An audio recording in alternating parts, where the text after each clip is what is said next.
I remember when I was a young lad, and I was with my dad, and we are going to a farm, and somewhere there in a little village known as Yoro.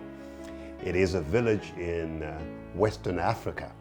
And so as we were walking, I remember being tired and not able to make it through this hill that seemed to me like a powerful and tall mountain.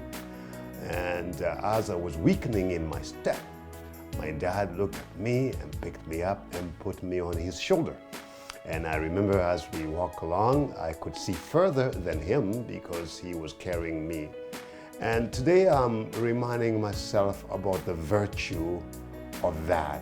People in your life that carried you on their shoulders. People in your life that push you up and to a dimension that you couldn't have reached otherwise by yourself. I want to talk about coaching. In one of the video that we did the other day, I talked about how important it is to have a mentor, someone who journey with you, someone who you could actually rely on. It could be a spiritual advisor, it can be a friend, but somebody that you can actually call on and call upon, and it can help you. So at least five virtues or 5 characteristics that makes for a good companion, a good mentor, a good brother or sister, or someone who can journey along with you. I love soccer, and lately I've been watching hockey as well. And so I noticed that every hockey team do have a coach, and there's such a complicated organization behind every hockey team. But I am interested in the coach, the idea of a coach. It's unbelievable that you have the best player in the world, even they need a coach. What is a coach? Well, for example, Wayne Gretzky, what would he need a coach for? Well, a coach is not there to teach him how to play. He's already the greatest. Maybe the presence of a coach in his life is to help him understand how he's playing against himself, how he's tripping against his own strength. And there are many people, and me included, I find myself in my life that I'm tripping against my own strength. My problems is not my weaknesses. My problem is that I'm tripping over my strength. So here's what a coach will do in the life of a great player like you, like me, or anybody, and we are all playing in the field of life. The first thing that is noteworthy about a coach is this: a coach helps you play onside. You see, it's very easy in the game to be offside. A coach will teach you how to show up, how to manage your presence in such a way that you can score without being offside. Many of us need to be reminded how we can hold ourselves, how we can manage ourselves in such a way as to not live offside. And by living on side, I think there's something quite incredible about that. My friend, a good friend of mine, introduced me to that concept, and I never forgot that. Mitch Seeley. He talked about how to live on side. By side, the acronym is: S means strategic, I mean intentional, D mean discipline, E mean effective. And he coached me at one point in my life. And he coached me to understand how to live on side, how to be strategic, how to be intentional, how to be disciplined, and how to be effective about my own life. And since then, these have been incorporated in my life.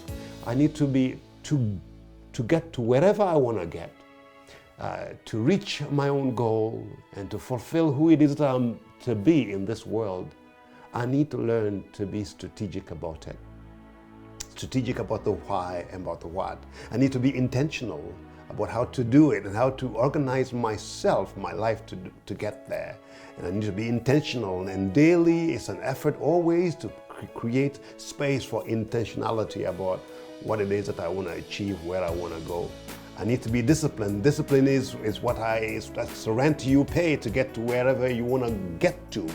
You need to actually apply discipline to my life, to my thinking, discipline to my doing, discipline to the way I show up. And I need to apply that to my life. And effectiveness, again, to be effective, I still need to be strategic, intentional discipline, to get there, to achieve whatever it is that I'm called to do.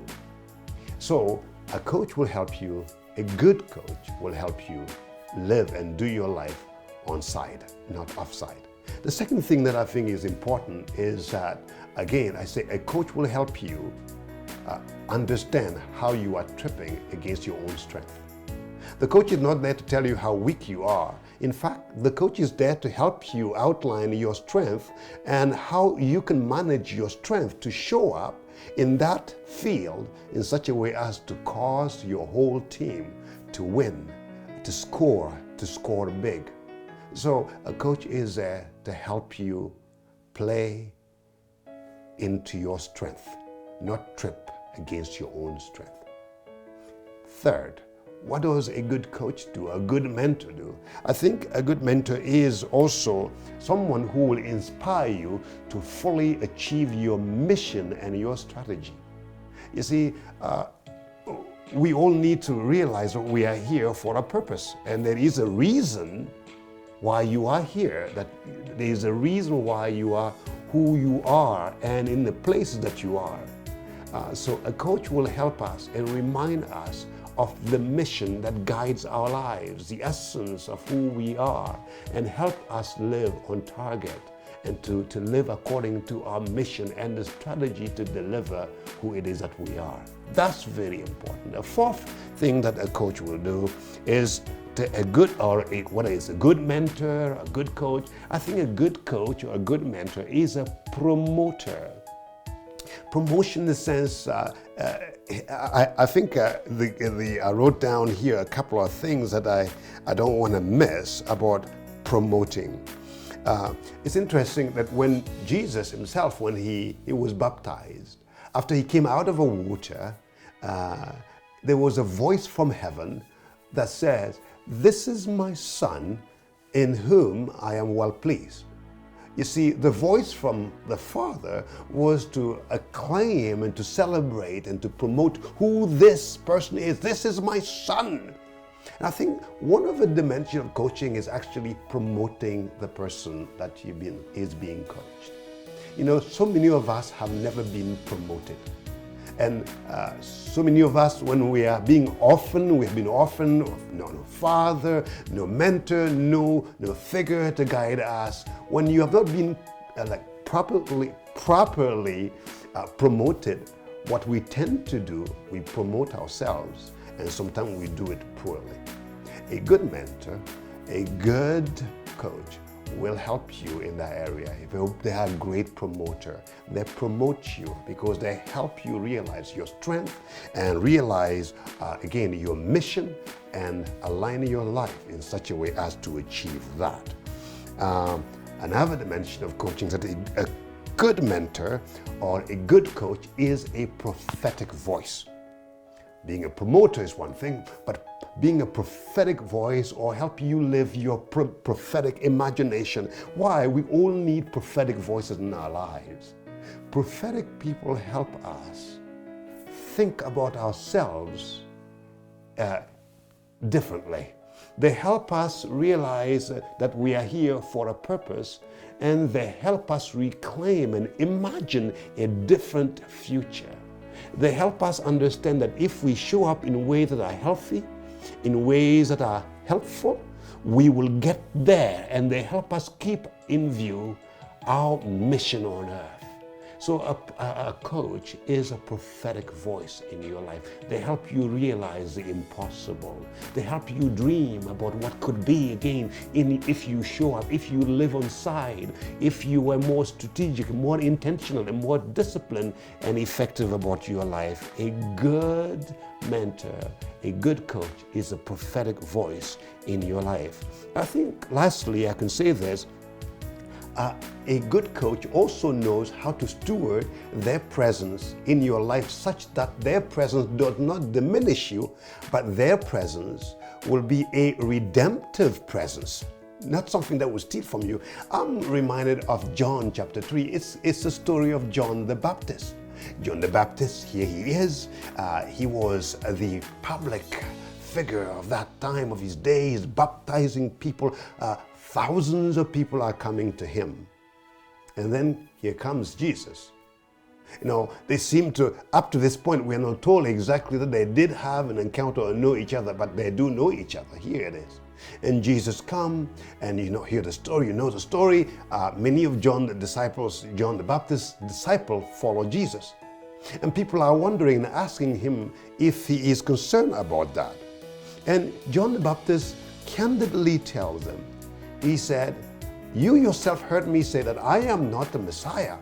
And he's the one who said, "I told you, behold the Lamb of God who takes away the sin of the world." He pointed out to Jesus. He said, "My mission is achieved." And I like the word that he used here. He said, the friend of the bridegroom who stands and hear him and rejoices greatly at the bridegroom's voice.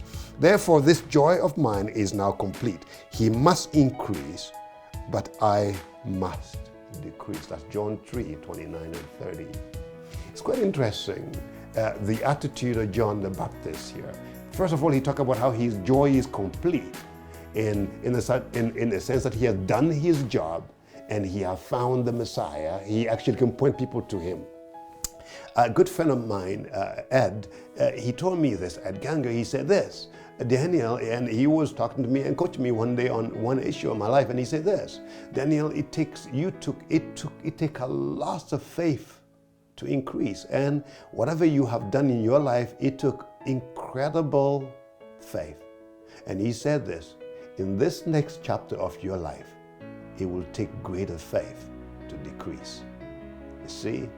It would take greater faith to decrease. It take a good faith, a great faith to increase. It will take even greater faith to decrease. And many of us, we don't know how to decrease.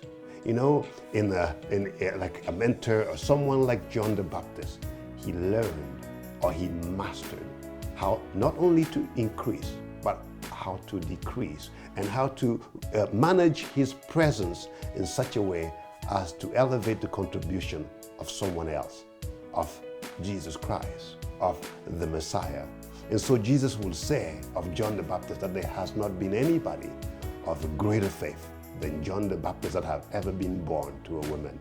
And that reminded me again of that, for my own journey, learning to not, as a coach, to not eclipse somebody else, but to create space and to manage my presence in such a way as to push people up and to help them be seen, be heard, be understood, and not stand on their way. So as you go along your life, I hope this helps you. If it doesn't help you, discard this. But if it is helpful, may God give you strength to apply those in your own life, even as I'm learning to do it too. God bless you. Thank you for your time. Have a fantastic day.